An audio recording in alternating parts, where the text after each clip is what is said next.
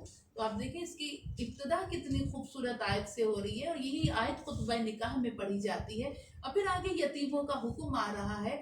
اللہ تعالیٰ فرماتا ہے یتیموں کو ان کے مال دو، یتیموں کو ان کے مال دو، اور ستھرے کے بدلے گندا نہ دو۔ یعنی کیا، یتیموں کا اچھا مال لے کر اس کے بدلے ان کو ردی مال نہ دے دو، کم قیمت کم وقت مال نہ دو ان کا اچھا، ایسا نہ کرو تم ہڑپ کر جاؤ اور ردی مال ان کو دے دو۔ اور اللہ تعالیٰ فرما رہا ہے کہ ان کے مال، دوسرا حکم کیا، ان کے مال اپنے مالوں میں ملا کر نہ کھاؤ۔ یعنی کچھ لوگ ایسا ہوتے تھے، یتیم نابالغ ہوتا تھا تو اس کے مال کو اپنے مال میں ملا کے جلدی جلدی کھا جاتے تھے، اور جب وہ بالغ ہوتا تھا تو کہتے تھے تمہارا مال تو تم پر ہی لگا دیا۔ تو اللہ تعالیٰ فرما رہا ہے کہ ایسا کرنا بے شک یہ بہت خوباً کبیرہ، بہت بڑا گناہ ہے، ان کے مال کو کھانا بہت بڑا گناہ ہے۔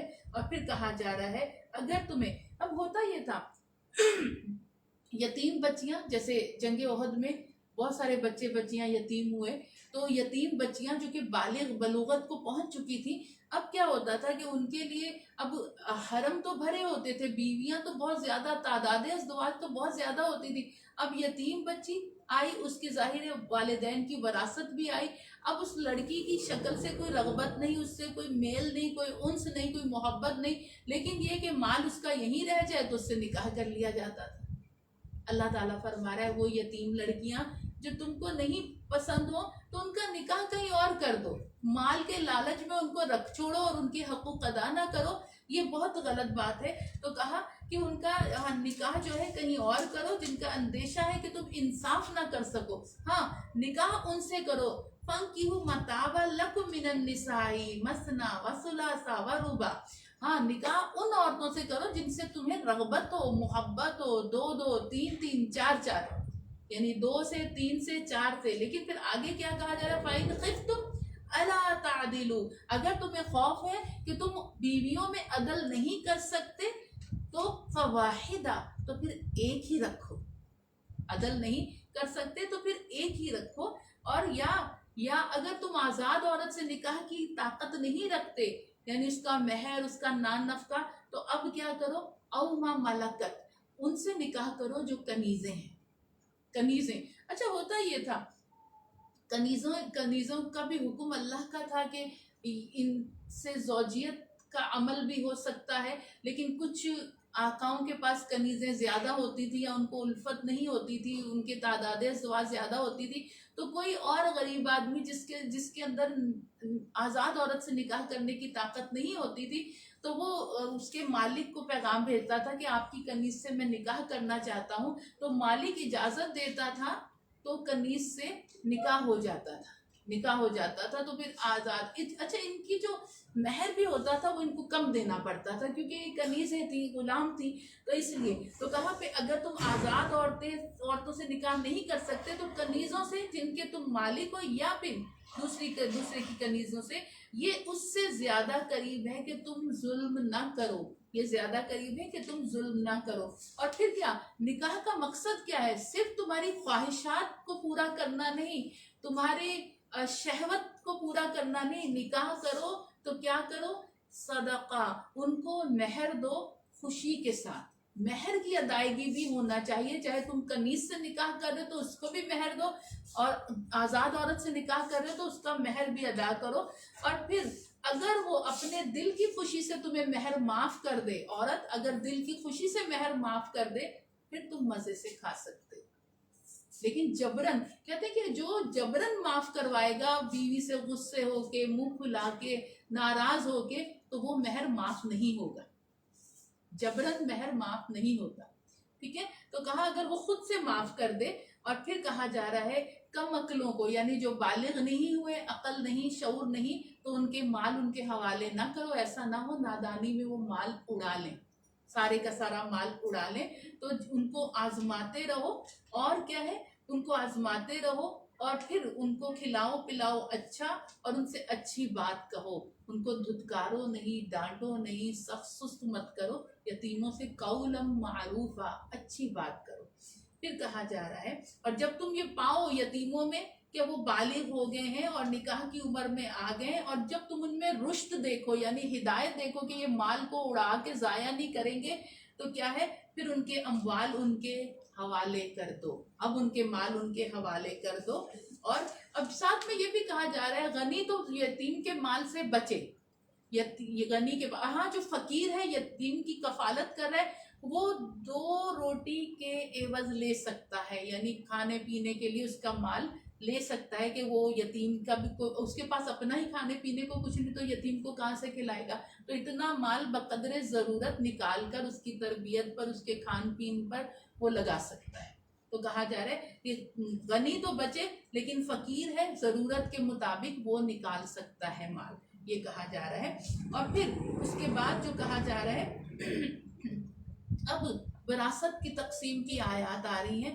مردوں کے لیے حصہ ہے جو چھوڑ گئے ماں باپ اور رشتہ دار، ترکہ تھوڑا ہو یا بہت، حصہ ہے اندازہ نصیبم مفروضہ یعنی باندھا ہوا اندازہ، یعنی اب پیچھے تو وصیت کا حکم آیا تھا سورہ بقرہ میں، لیکن اب یہاں اللہ تعالیٰ نے حصے بتا دیے۔ اب جن ورثہ کے حصے اللہ نے مقرر کرے ان پر وصیت کرنا جائز نہیں کیونکہ ان کے اللہ کی طرف سے مقرر ہے، ٹھیک ہے۔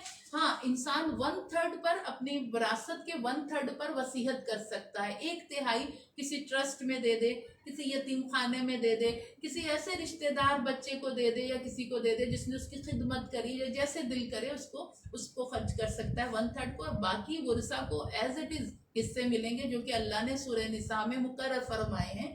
اور کہا جا رہا ہے کہ ان کے رشتے حصے ہیں اور اللہ تعالیٰ نے مقرر کرے ان کے حصے، اور کہا اگر بانٹتے وقت اگر رشتہ دار اور یتیم اور مسکین آ جائیں تو انہیں کچھ دو، ان کو بھی کچھ دو۔ عموماً ہوتا ہے میت کی بہت ساری چیزیں ہوتی ہیں، قیمتی چیزیں ہوتی ہیں، اہل خانہ نہیں رکھنا، اچھے اچھے کپڑے ہوتے ہیں اس کے اور ہوتے ہیں، عموماً ہمارے یہاں فی زمانہ دیکھیں آؤٹ آف فیشن ہو گیا، یہ ہو گیا اس طرح، یا ویسے ہی بعض لوگ ہم لوگ تو یہ سمجھتے ہیں زندہ انسانوں سے نہیں ڈرتے مردوں سے ڈرتے ہیں کہ یہ لباس تو ان کا ہے اب ہم نہیں پہنیں گے، اور نہیں پہننا تو پھر گھر میں رکھ رکھ کے خراب نہ کریں، کسی یتیم مسکین رشتہ دار کوئی آ جائے اس کو دے دیں، اس کا بھلا ہو جائے۔ اس طرح کی چیزیں جو ہیں لوگ تو وہ جس چادر پہ بیڈ شیٹ پہ میت کو لٹایا ہوتا ہے وہ بھی کسی کو دینے کی کرتے ہیں کہ اس پہ میت کو لٹایا تھا، مطلب اس طرح کی ہماری سوچیں ہو گئی ہیں۔ حالانکہ جس برتنوں سے میت کو غسل دیتے ہیں تو علماء کرام فرماتے ہیں ان کو بھی آپ دھو کر استعمال میں لائیں، اپنے گھر کے استعمال میں لائیں، اس میں کوئی حرج نہیں۔ تو کہا جا رہا ہے کہ ان کو جو غریب اور مسکین رشتہ دار اکٹھے ہوں تو ان کو بھی کچھ دو اور ان کو اچھی بات کہو۔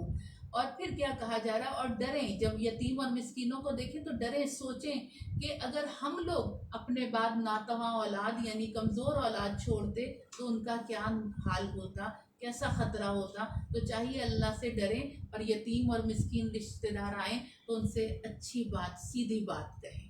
اور پھر کہا جا رہا ہے کہ جو لوگ یتیموں کا، پھر وہی حکم آ رہا ہے، یتیموں کا مال کھاتے وہ اپنے پیٹ میں بھڑکتی ہوئی آگ بھرتے ہیں۔ اب اللہ کا حکم یوصیکم اللہ تمہیں حکم دیتا ہے اولاد کے بارے میں۔ اب کیا آ رہا ہے، وراثت کا یہ حکم آ رہا ہے، بیٹے کا حصہ 2 بیٹیوں کے برابر۔ اگر بالفرض بیٹے کو وراثت میں ہم 5 لاکھ لگا لیتے ہیں، 5 لاکھ مل رہا ہے تو 2 بیٹیوں کو 2.5 لاکھ ملے گا، یعنی ایک بیٹے کا حصہ 2 بیٹیوں کے برابر ہے۔ پھر اگر صرف لڑکیاں ہی ہوں اور اگرچہ 2 سے اوپر ہوں تو ان کو ترکے کی 2/3 حصہ ترکے میں سے ملے گا، اور اگر ایک لڑکی ہو تو اس کا آدھا ہے، نصف۔ ایک لڑکی صرف میت کی ایک اکلوتی لڑکی ہے تو آدھا حصہ اس کو ملے گا، اور میت کے ماں باپ کو ہر ایک کو اس کے ترکے سے سدس 6واں حصہ ملے گا۔ والدین کو کتنا ملے گا؟ 6واں حصہ ملے گا۔ اگر میت کے اولاد ہو، اگر اولاد والی میت ہے تو والدین کو 6واں حصہ، اور پھر اگر اس کی اولاد نہ ہو اور ماں باپ چھوڑے تو ماں کا 1/3، اور پھر اس کے اگر کئی بہن بھائی ہوں تو ماں کا 6واں، اگر بہن بھائی نہیں تو ماں کا 1/3، اور اگر بہن بھائی بھی ہوں میت کے تو ماں کا 6واں حصہ۔ اور بعد اس وصیت کے جو کر گیا، یعنی وہی 1/3 وصیت، وہ وصیت جو کر گیا پہلے اس پر عمل ہوگا، اور